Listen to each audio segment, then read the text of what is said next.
आकाशबाणी कोलकाता रिया गीतांजलि उछन तालमा खन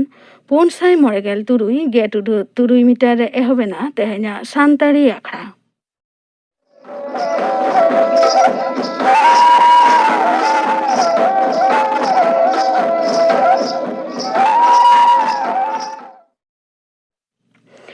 एतहब रेदो आजम ताबन पे चापामुनि बेसरा और सावतेन कोआ पाता सेरेन रेदो चापामुनि बेसरा और फुलमुनि टुडू।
चापामुनि बेसरा और सावतेन कोआ पाता सेरेन पे आजम के ताबोना।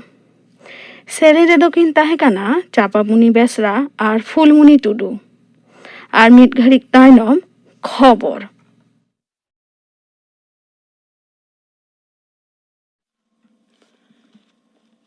आकाशबाणी कोलकाता खबर पढ़ाबेदें शुक्लाल हांसदा पश्चिम बांगला पनत विधानसभा बाछनाव पुना खेप्रे दारायकान गेल एप्रिल ᱧᱩᱦᱩᱢ ᱢᱟᱦᱟ ᱢᱮᱱᱮᱠ ᱥᱚᱱᱤᱵᱟᱨ ᱦᱤᱞᱳᱜ ᱦᱟᱣᱲᱟ ᱦᱩᱜᱽᱞᱤ ᱫᱚᱠᱷᱤᱱ 24 ᱯᱚᱨᱜᱚᱱᱟ ᱟᱞᱤᱯᱩᱨᱫᱩᱣᱟᱨ ᱟᱨ ᱠᱳᱪᱵᱤᱦᱟᱨ ᱡᱤᱞᱟ ᱠᱚᱨᱮᱱᱟᱜ 4 ᱜᱚᱴᱟᱝ ᱴᱷᱟᱶ ᱨᱮ ᱵᱷᱳᱴ ᱫᱚ ᱟᱛᱟᱝᱚᱜᱼᱟ ᱛᱮᱦᱮᱧ ᱥᱤᱸᱜᱟᱹᱲ ᱚᱠᱛᱮ ᱩᱪᱷᱟᱹᱱ ᱡᱟᱨᱯᱟ ᱢᱩᱪᱟᱹᱫᱚᱜ ᱠᱟᱱᱛᱮ ᱡᱚᱛᱚᱢ ᱨᱟᱡᱽᱟᱹᱨᱤ ᱫᱚᱞ ᱠᱚᱜᱮ ᱚᱱᱟ ᱠᱟᱹᱢᱤ ᱨᱮ ᱫᱩᱢᱠᱷᱩᱢ ᱠᱚ ᱪᱷᱩᱴᱟᱹᱣ ᱟᱠᱟᱱᱟ ᱛᱨᱤᱱᱢᱩᱞ ᱠᱚᱝᱜᱨᱮᱥ ᱞᱤᱰᱟᱨ ᱟᱨ ᱢᱩᱠᱷᱭᱚᱢᱚᱱᱛᱨী ᱢᱟᱱᱚᱛᱤᱭᱟᱹ ᱢᱚᱢᱚᱛᱟ ᱵᱮᱱᱟᱨᱡᱤ ᱫᱚ ᱛᱮᱦᱮᱧ ᱦᱩᱜᱽᱞᱤ ᱨᱮᱱᱟᱜ ᱵᱚᱞᱟᱜᱚᱲ ᱥᱤᱨᱟᱢᱯᱩᱨ ᱦᱟᱣᱲᱟ ᱨᱮᱱᱟᱜ ᱰᱚᱢᱡᱩᱲ ᱟᱨ ᱵᱮᱦᱟᱞᱟ ᱨᱮ ᱥᱟᱯᱲᱟᱣ ᱞᱮᱱ ᱡᱚᱢᱮᱞᱟᱭ ᱨᱮ ᱥᱮᱞᱮᱫ ᱞᱮᱱᱟ ᱛᱨᱤᱱᱢᱩᱞ ᱠᱚᱝᱜᱨᱮᱥ ᱮᱢᱯᱤ ᱢᱟᱱᱚᱛᱟᱱ ᱚᱵᱷᱤषᱮᱠ ᱵᱮᱱᱟᱨᱡᱤᱭᱟᱜ ᱡᱚᱢᱮᱞᱟᱭ ᱫᱚ ᱛᱟᱦᱮᱸ ᱠᱟᱱ ᱛᱟᱭᱟ ᱟᱞᱤᱯᱩᱨ ᱫᱩᱣᱟᱨ ᱨᱮᱱᱟᱜ ᱠᱩᱢᱟᱨগ্ᱨᱟᱢ ᱟᱨ ᱠᱳᱪᱵᱤᱦᱟᱨ ᱨᱮᱱᱟᱜ ᱛᱩᱯᱷᱟᱱᱜᱚᱧᱡ ᱨᱮ बीजेपी लीडर और उत्तर प्रदेश रिनिज मुख्यमंत्री मानतान जोगी आदित्यनाथ दो हुगली और हावड़ा रेना तीन गान जमेला रे सेलेद रेना पनत कांग्रेस पार्षद और एमपी मानतान अधीर रंजन चौधरी दो नदिया जिला रेना शांतिपुर रे सपड़ा लेन रोड शो और जमेला रे सेलेद रेना नोते बीजेपी पाहटा रे फिल्म स्टार मिठुन चक्रवर्ती तेज बेहाला रे रोड शो रे सेलेदो रेना कथा थाहे कान ताया तबे पुलिस परमिशन बांग ᱧᱟᱢ ᱞᱮᱱ ᱠᱷᱟᱹᱛᱤᱨ ᱛᱮ ᱚᱱᱟ ᱫᱚ ᱵᱟᱹᱛᱤᱞ ᱟᱠᱟᱱᱟ ᱚᱱᱟ ᱨᱮᱱᱟᱜ ᱵᱤᱨᱩᱫᱽ ᱨᱮᱜᱮ ᱯᱨᱚᱛᱤᱵᱟᱫ ᱞᱮᱠᱟᱛᱮ बीजेपी ᱨᱟᱹᱥᱤᱭᱟᱹ ᱵᱟᱝᱞᱟ ᱯᱷᱤल्म ᱜᱟᱭᱱᱟᱦᱟᱨ ᱥᱨᱟᱵᱚᱱᱛী ᱪᱚᱴᱴᱳᱯᱟᱫᱽᱫᱷᱟᱭ ᱫᱚ ᱫᱚᱞ ᱨᱮᱱ ᱞᱤᱰᱟᱨ ᱟᱨ ᱠᱟᱹᱢᱤᱭᱟᱹ ᱥᱟᱯᱚᱴᱤᱭᱟᱹ ᱠᱚ ᱟᱛᱮ ᱯᱚᱨᱱᱚᱥᱤ ᱛᱷᱟᱱᱟ ᱨᱮ ᱟᱠᱚᱣᱟᱜ ᱮᱫᱲᱮ ᱟᱹᱲᱤᱥ ᱢᱮᱱᱮᱠ ᱵᱤক্ষᱳᱵ ᱠᱚ ᱥᱚᱫᱚᱨ ᱟᱠᱟᱫᱟ ᱛᱚᱵᱮ ᱢᱤঠᱩᱱ ᱪᱚᱠᱨᱚᱵᱚᱨᱛী ᱫᱚ ᱴᱟᱞᱤᱜᱚᱧᱡ ᱨᱮ BJP Russia मानतान Babul Supriyo support ते रोड शो रे सेलेद लेना बीजेपी दल रे भारत जाकात पार्षद मानतान जेपी नड्डा हो तेज उत्तर बंग रे अलीपुरदुआर रेना चौपती और कोचबिहार रेना मेखलीगंज रे सपड़ाव लेन जमेला रे सेलेद लेना हावड़ा रे तृणमूल कांग्रेस रशिया सपोर्ट ते समाजवादी पार्टी रे एमपी फिल्म गायनाहार मानतीय जया बच्चन हो रोड शो रे सेलेद लेना सीपीआईएम दल रिनिज पॉलिट ब्यूरो सहित और पनत पार्षद मानतान डाक्टर सूर्यकांत मिश्र दो तृणमूल कांग्रेस और बीजेपी बानार दल गे टाका रेना बानार पाहटा काना किन मेनते सो सेटेज आकाद किना ओना खातिर गे आको दो विकल्प राजरी दाड़े लेकाते बामफ्रंट कांग्रेस और आईएसएफ आते संयुक्त मोर्चा को बेरेद आकादा मानतान मिश्र दो कोलकाता प्रेस क्लब रे खबरियो को सलाए रपड़ कान ताहें आरामबाग विधानसभा ठावरिनी तृणमूल कांग्रेस रशिया मानतीय सुजाता मंडल खाचेतारे हुईलेन जारपा घटोरे बाचन कमिशन दो हुगली जिला शासन तरी ठेन खन आरहों ओड़े ओड़पात रिपोर्टे खोज आकादा माहदेर आतांगेन भोट हिलो जुदा जुदा खबर चैनल रे उनी दो माद हापाते को दालाका देरेना चितर नेलाका रहो जिला पुलिस सुपारा रिपोर्ट रे ओना दो बांगले याकाना पुलिस सुपारा रिपोर्ट रे चिदा ओना बांगले लेना बाचन कमिशन दो कुकली दो आकादा तै सिंगर तुरुई बाजा भितरी रे जिला शासन तरी ठेन खन बाचन कमिशन दो ओड़े ओड़पात सही रिपोर्टे खोज आकादा मेनते हो बड़ाय आकाना तेसार खेप्रे भोट आतांगेन हिलो बार हर तिरला रसिया चितारे हुयाकान जारपा घटोरे बाचन कमिशन पाटा खन गहिर भावना सदर आकाना बाचन कमिशन दो तिरला रसिया को दुख दाराम व्यवस्था बढ़ाव रेना हको हुकुम आकादा निर्दोल गालो झोतम तिरला रसिया कोगे निर्दोल गालो झोतम तिरला रसिया को लगी तेगे ओना हुकुम दो मानाव बताव हुयु आमेनते होन लय आकाना नित खन तिरला रसिया को खोज लेखान मिद हर खन ढेर हथियारन फद को नाम कोरेना कथा हो बाचन कमिशन को लय आकादा हुगली जिला तारकेश्वर मिटन राजारी जमेला रे खास काते मिटन गाता का भोट दो बांग हापेटिंग काते तृणमूल कांग्रेस के को नामा मेनते मुख्यमंत्री मानतीय ममता बनर्जी जहां अरदास लेआ बाचन कमिशन दो ओनानिए उनी ठेन खन जवाब को खोज आकादा एकेन ओना सुमुंग दो बांगा केंद्रीय पद बाबदते उनिया रोड निया हो बाचन कमिशन दो कोचबिहार जिला शासन तरी ठेन खन रिपोर्ट को खोज आकादा उनिया रोड कथा रेना वीडियो फुटेज घालो रिपोर्ट दो खोज आकाना उत्तर दिनाजपुर जिला इटेहारिनी गेल सेरमा धुरिया तृणमूल कांग्रेस एमएलए ताहेकान मानतान अमल आचार्य दो बीजेपी रे सेलेदेना नेसा विधानसभा बाछनाव रे तृणमूल कांग्रेस दो उनी टिकिट बांको एमाकावदिया दिसम जाकात रे कोरोना आजार अनुचर दो बढ़ाव इदी काना केंद्रीय हड़मो सावार मंत्रो का रिपोर्ट अनुसार पार्मेंट बारगेल पुन टाणांग रे नवा काते आरो 1,12,3,600 इरलगेल आरे हड़ कोरोना आजार को पड़ाव काना तबे ओना अक्तो भितर रेगे 90,200 इरल हड़ को बेस रुड़ कान रेहो 300 हड़ा जीव बती दो इड़ी जाकान तकवा नितो दिसम जाकात रे 6,11,500 गेल आरे हड़ दो अस्पताल करे भर्ती मेना कोआ नोते दिसम जाकाते नित धाबी 8 कोटी खन ढेर हड़ कोविड वैक्सीन को हताव आकादा होलानो गे टीका को हताव आकादा 9,04,322 हड़ उनको मुद्रे 12,04,900 हड़ दो वैक्सीन रेना पुइलु डोज और 1,11,000 हड़ दो दोसार डोज को हताव आकादा कोरोना आजार रेना अनुचर केरमे बढ़ाव इदी कान खातिर झारखंड पनत सरकार दो तेहेन खन नवा हुकुमे जारी आकादा पनत रेना जिम पार्क साउते स्कूल कॉलेज गालो झोतम लेकाना सेचेद आसड़ा कोगे दाराय कान 2 एप्रिल माहित धाबी बंदो ताहेना मेनते हुकुम आकाना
ᱥᱚᱨᱳᱡᱤᱱᱤ ᱦᱟᱸᱥᱫᱟ ᱟᱨ ᱥᱟᱶᱛᱮᱱ ᱠᱚᱣᱟᱜ ᱵᱟᱞᱟᱭᱟ ᱫᱚᱝ ᱥᱮᱨᱮᱧ ᱯᱮ ᱟᱸᱡᱚᱢ ᱠᱮᱫ ᱛᱟᱵᱚᱱᱟ।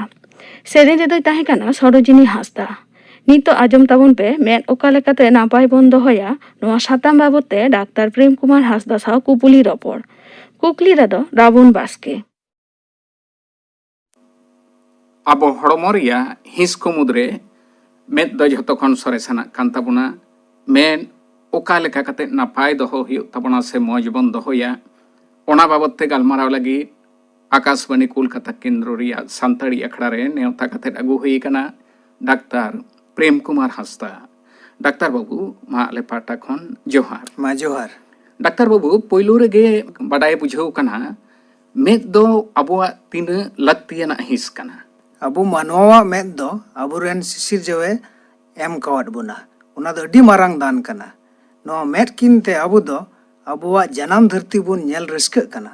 अबु दो सिंह मार्शल से निंदा बुन अटकार दा धरती रेन सिरजे ओकान को बुन नेल नामेन को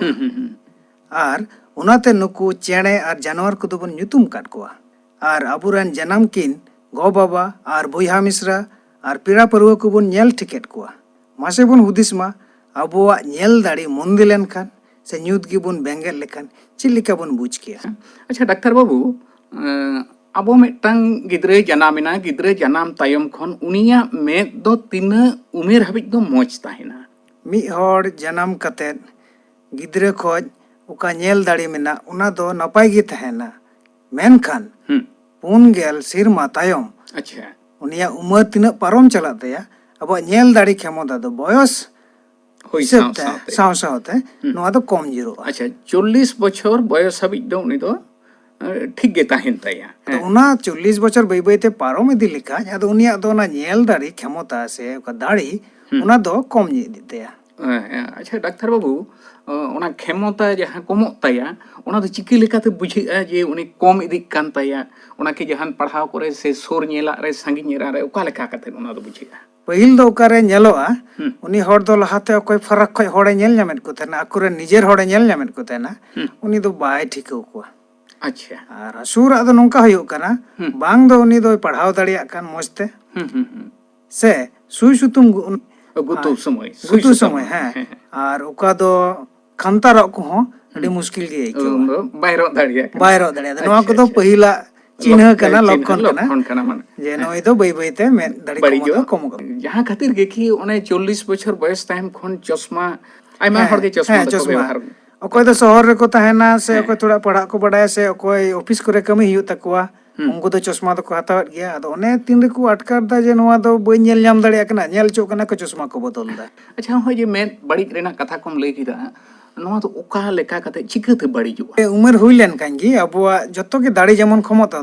तहन ताबुना उना को दो कमोआ अदो मे रिया मिटे राबोट लेका ओकाटा तहे कान लड़ाव दाड़ी उना दो कमोआ। अदो नोआ कमोते से अबो मेद भितर रे ओका टाइम तक मुक्त को मिता कान लेंस ओटा उना तबुन नेल दा उना दो पेंडोआ पेंडो लेन का दो बई बईते कम गबुन नेला आर ने को माने कान रबट लेका मिटे लबित दाड़ी क्षमता तहे कान उना दो केटे उतरोते अदो उना दो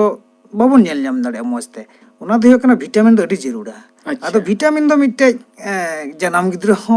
कम दाड़िया किंतु 40 तायम हो कम दाड़िया अदो 40 तायम दो नोना दो अडी बुन हुदिसा एनते अबो दो नोआ मिटे बयस रे बुन हेज कना ओका बयस रे दो मेद बड़ी रिया समय कना अदो उन समय नोआ विटामिन ए अभाव लेन खान से कम होई लेन खान मेद दो बड़ी जुआ। अदो आइमा दिन नोना बाबुन ओकाटा को मता कना विटामिन जुदी आइमा दिन अभाव होई लेन कार बाबुन रान चु लेन का बाबुन जम दी लेका एकदम बड़ी उतरो तबुना। अच्छा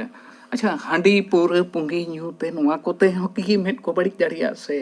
है अब संताल हड़ को मा अतु मारना चला गे हांडी पूरे पुंगी को न्यूया सीधा दो सार्जम सकम छुट्टी को न्यूया तने अड्डी जिलिन छुट्टी थन कन तने अदो नोना को मता कना हांडी रे मी रकम मेना आर ना पोरो रे हांडी मी रकम आर नोना पुंगी रे मी रकम ना बीड़ी चुटी सिगरेट को नोआ करे दो अदो बीड़ी चुटी रे अपन मेन लिखाय नोआ मध्य रे दो काटा को निकोटिन को मता कना मिटे बड़ी जिनिस बिना ना तो मेद भीतर रे काटा नर्व बिना ताबुन से नेल दाड़ी रे काटा ना इलेक्ट्रिक लिखाय इदिए ताबुन है जब नेल ᱧᱟᱢ दा बहुत इदिए ताबुन दो नेल ᱧᱟᱢ दाबुन नित अदो उना दो ओंडे जारवा लेन का दो बड़ी तर ᱱᱚᱣᱟ ᱫᱚ ᱚᱱᱟ ᱪᱩᱴᱤ ᱵᱤᱲᱤ ᱥᱮ ᱯᱩᱸᱜᱤ ᱦᱚᱛᱮᱛᱮ ᱦᱩᱭᱩᱜᱼᱟ ᱚᱱᱟ ᱦᱚᱛᱮ ᱛᱮ ᱚᱱᱟ ᱫᱚ ᱟᱨ ᱦᱟᱺᱰᱤ ᱯᱟᱹᱣᱨᱟᱹ ᱧᱩ ᱞᱮᱠᱷᱟᱡ ᱫᱚ ᱚᱱᱟ ᱠᱚ ᱢᱮᱛᱟᱜ ᱠᱟᱱ ᱵᱟᱨ ᱨᱚᱠᱚᱢ ᱦᱟᱹᱴᱤᱧ ᱢᱮᱱᱟᱜᱼᱟ ᱦᱟᱺᱰᱤ ᱯᱟᱹᱣᱨᱟᱹ ᱨᱮᱫᱚ ᱢᱤᱫᱴᱮᱡ ᱫᱚᱠᱚ ᱢᱮᱛᱟᱜ ᱠᱟᱱᱟ ᱢᱤথাইল ᱮᱞᱠᱳᱦᱚᱞ ᱢᱤᱫᱴᱮᱡ ᱫᱚ ইথাইল ᱮᱞᱠᱳᱦᱚল ᱟᱪᱪᱷᱟ ᱟᱫᱚ ᱵᱟᱱᱟᱨᱟᱜ ᱜᱮ ᱵᱟᱹᱲᱤᱡᱼᱟ ᱢᱮᱱᱠᱷᱟन মিথাইল এলকোহল ওকাটা আতু করে কো বিনাওয়েদ কান আবো ᱫᱚ ᱵᱟᱵᱚᱱ ᱵᱟᱰᱟᱭ ᱠᱟᱱᱟ ᱱᱚᱣᱟ ᱫᱚ মিথাইল ᱠᱟᱱᱟ ᱥᱮ ইথাইল ᱠᱟᱱᱟ ᱟᱫᱚ ᱚᱱᱟ ᱧᱩ ᱞᱮᱠᱷᱟᱡ ᱱᱚᱝᱠᱟ ᱟᱸᱡᱚᱢ ᱠᱟᱱᱟ ᱡᱮ 10 ᱡᱚᱱ ᱠᱚ ᱧᱩ ᱠᱮᱫᱟ ᱛᱟᱨ ᱢᱚᱫᱽᱫᱷᱮ ᱨᱮ 12 ᱦᱚᱲᱟᱜ ᱢᱮᱫ ᱫᱚ ᱵᱟᱹᱲᱤᱡ ᱩᱛᱟᱹᱨ ᱱᱟ ᱟᱪᱪᱷᱟ ᱟᱪᱪᱷᱟ ᱱᱚᱝᱠᱟ ᱟᱸᱡᱚᱢᱟ ᱟᱫᱚ ᱚᱱᱟᱛᱮ ᱱᱚᱣᱟ ᱠᱚᱦᱚᱸ ᱵᱟᱹᱲᱤᱡᱚᱜᱼᱟ ᱡᱮ ᱵᱟᱝ ᱵᱟᱹᱲᱤᱡᱚᱜ ᱚᱱᱟ ᱫᱚ ᱵᱟᱝ ᱠᱟᱱᱟ ᱟᱛᱳ ᱫᱤᱥᱚᱢ ᱨᱮᱱ ᱛᱚ ᱥᱟᱫᱷᱟᱨᱚᱱ ᱦᱚᱲ ᱠᱟᱱ ᱛᱟᱵᱚᱱᱟ ᱠᱚ ᱛᱚ ᱱᱩᱠᱩ ᱚᱠᱟ ᱞᱮᱠᱟᱱᱟᱜ ᱡᱚᱢᱟᱜ ᱠᱚᱠᱚ ᱡᱚᱢ ᱞᱮᱠᱷᱟᱱ ᱢᱮᱫ ᱵᱟᱹᱲᱤᱡ ᱠᱷᱚᱱ ᱫᱚ ᱠᱤᱪᱷᱩᱴᱟ ᱨᱮᱦᱚᱸ ᱚᱱᱛᱚᱛᱚ ᱟᱨ ᱠᱟᱹᱴᱤᱡ ᱩᱢᱮᱨ ᱠᱟᱛᱮ ᱨᱮᱦᱚᱸ ᱨᱤᱦᱟᱹᱭ ᱫᱚᱠᱚ ᱧᱟᱢᱟ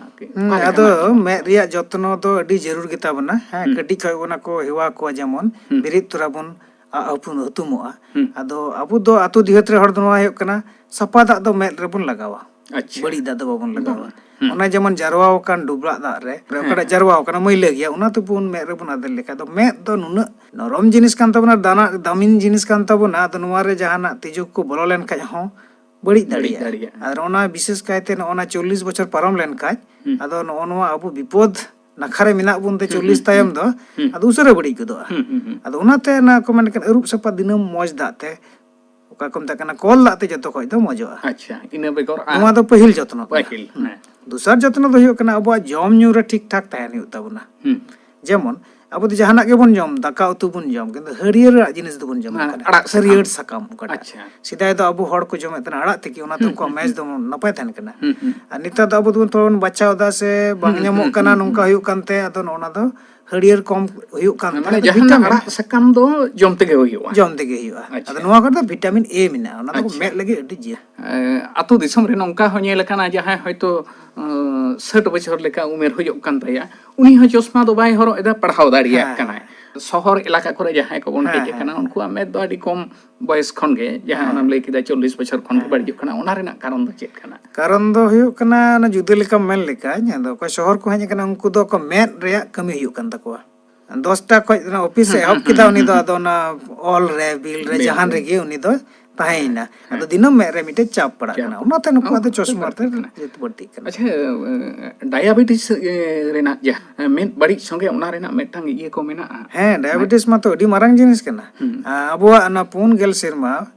ᱩᱢᱮᱨ ᱛᱟᱭᱚᱢ ᱚᱱᱟ ᱫᱚ डायबिटीज नाम रे मिट्टे संभावना तहन तब आदो उना तको मेना अना 4 सेरमा तायम जतो हड़ा के मायाम बिडो मिदम जरूरा जे इना डायबिटीज मिना आसे बांग मिना डायबिटीज तो नोंकाना कना मायाम रे ओना हेड़म जिनिस आदो ओना हेड़मा मायाम रे मिना तिया से बांग ओना दो मायाम तको बिडो रे को न्यामा आदो नोवा होय लेन खाय आदो अतु दिहर दो चि लिका हुयु कना होय कानते नोवा डायबिटीज मेनखान बाय बाडाय न्यामदा आदो नोवा रे लक्षण को दो मना ओका को माने कान मिद तला रे राचाते चला से मिद तला ना रचाते रे जला हुयो आयमा लेकाना एमानते कारण माने लक्षण को मिना आदो नोना लक्षण तिगे न दो बुझो हुयते डायबिटीज मिना तिया से बांग आदो नोवा होय लेन खाय नोवा दो चित कना मेद भितर रे ओकाटा अबुआ मायाम चला से चलाचल रिया ओकाटा सिरा को मिना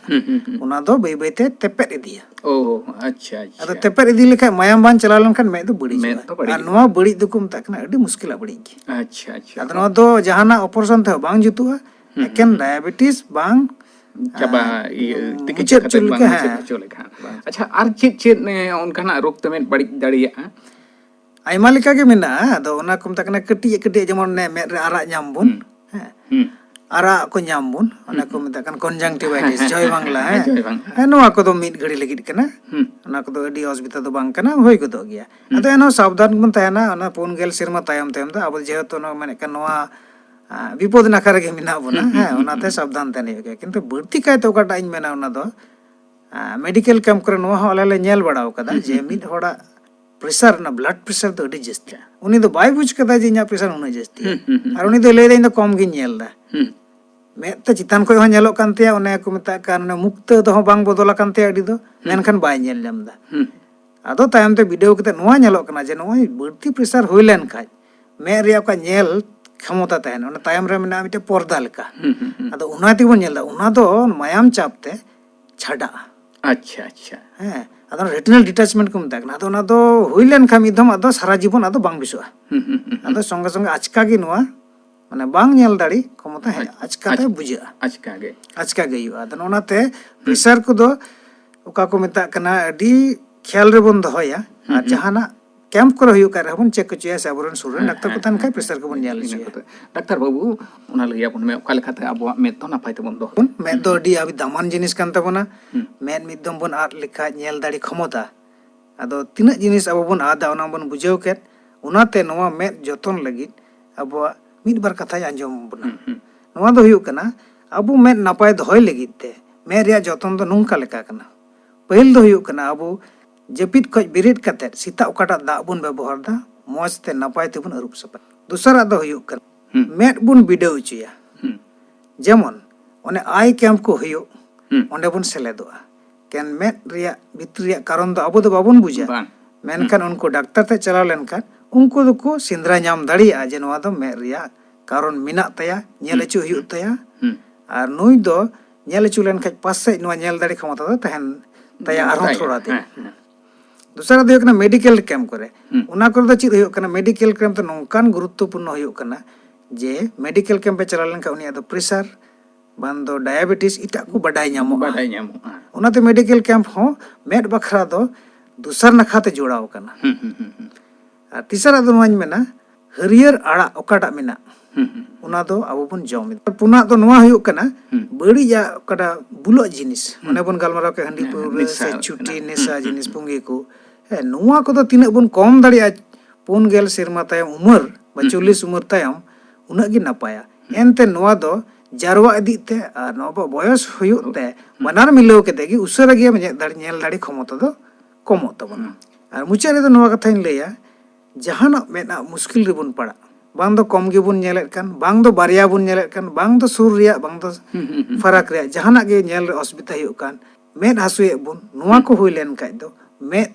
डॉक्टर टे बन चला बाखाय अस्पताल बन चला सुलहा हताव तेहिं दो एनखान इनक के मा आले पाटा खान जोहार जोहार में ओका लेकाते नापाय बन दोहया नोआ साताम बाबूते डाक्टर प्रेम कुमार हासदा साव कुपुली रपड़ पे आजम केत ताबोना कुकली रे दोय ताहें काना रावण बास्के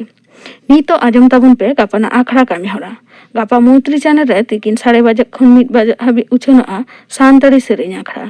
और आकाशवाणी कोलकाता रिया गीतांजलि उछन तालमा खन माजान 2:30 बजे खन 2 बजे हाबि उछनोआ माजान बेड़ा रिया सानताड़ी सेरेñ आखड़ा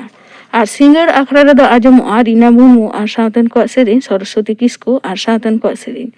इना बेगर आजमोआ ईवीएम और वीवीपैट बाबते बाड़ायाना कथा बाबते थुती थुतियाय दीनबंधु सोरेन गापाना आखड़ा कामी हरा पे आजम केत ताबोना मुचाद रे दो आजम ताबन पे सुखी मांडी और सावतन को लुहुरी सेरेñ रे दो सुखी मांडी ठाकुरमुनि हेम्ब्रम और फुलमुनि मांडी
सुखी मांडी और सावतेन को लुहरी सेरें पे आजम के ताबना सेरें रे को ताहे काना सुखी मांडी ठाकुरमुनि हेम्ब्रम और फुलमुनि मांडी नोआ सावते गे तेहेन्या सानताड़ी आखड़ा दो नोंडे गे मुचाद।